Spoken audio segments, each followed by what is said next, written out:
Hello and welcome to the Aviva Stadium where Ireland host Fiji. Bonjour and welcome to the second weekend of the Paris Games. Day 8 was wonderful, wasn't it? It's left Niall Wilson feeling like this. Whew. The first woman to win gold for Team GB in athletics in 12 years. It's only Keely Hodgkinson. You're a superstar of these games already. How does it feel, Olympic champion? Does it sound normal yet? No, I'll be honest, I've had about 2 hours sleep. Our 9 rowing medalists, Heidi Long, Annie Campbell-Ord, Rowan McKellar. Annie, this wasn't your first sport, was it, rowing? No, Netball. Heidi, do you mind if I ask you about your dad? Yeah. So he passed away last year, and I understand that one of the last notes he left was a login for tickets and accommodation for Paris. He believed in you all along. Yeah, he's always believed in me. Last text message he sent to me, which was before a race back in 2023, and he just said, like, good luck, Heidi. Here's to smashing it. Heidi, he'll be so proud of you. You've been absolutely amazing. Thank you for sharing that and bringing his name into the conversation as well. Way back at school in a half-term camp, could you have imagined back then, from your half-term camp to this rooftop in Paris with a bronze medal around your neck? No, honestly, not at all. Growing up in the Netherlands, hoe gaat het?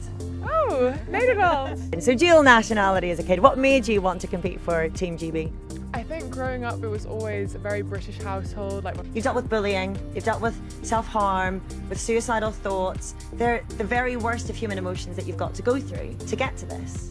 Yeah, it's not an easy journey for anyone to get to an Olympic medal. Again, yeah, because we saw you immediately after stage win number 35 and it was like it wasn't even real, I feel like. Yeah, we had a long time after that to get through. Just been witness to a moment of history, not only in cycling, but in all of sport. All against the ever-stacking odds, crashing out of the Tour last year. He had only already come back after being written off a whole 7 years ago. He survived depression, physical illness, had already suffered heat exhaustion in this year's race. This is a man who has known more highs and lows of this sport than almost any. One stage win is enough to make the career of any rider. 35 is enough to make a legend. Let's just savor this for a second.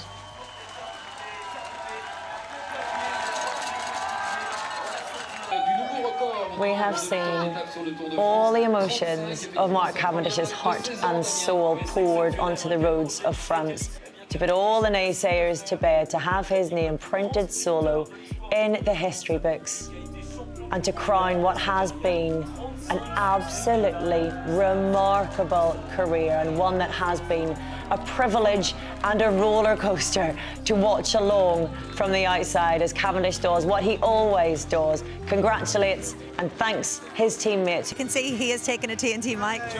Joe. Congratulations on an incredible career. Blown away by the fans here.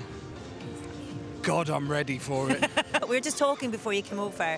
I'm such a fan of the work that you've done with regards the discussion around mental health and men's mental health in particular. Yeah. I think it's so important to it's society, huge. and I think that's to your credit. It's still, mate, it's still like the biggest killer for us.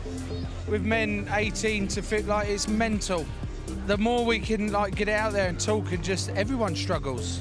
There's so much of life that's really hard, isn't there? And I feel like the Olympic Games is that celebration, and it's like, it's that break from the difficulty of life, really, isn't it? It's people coming together in a really uncynical way to celebrate each other and to celebrate the good things that we can do in life when we push ourselves really hard. And I think so many athletes have been so vulnerable about the journey that it's taken to get here. It's such a unifying experience, and I feel really quite overwhelmed by it, I think, because I wasn't really expecting that from Paris quite so much, and how much the fans really matter. And I think just having the fans back in the sport is everything, isn't it? I want to give you a hug, Orla. Sorry, I wasn't expecting this. Here's That's the technique. pretty good. Speed. Wow, nice. Oh, chicken monkey. I mean, it's easy when it's Adam Blythe that you got to hit, you know? But even I'm backing you for that one, Adam. Congratulations. I think that needs a bigger round of applause. Come on.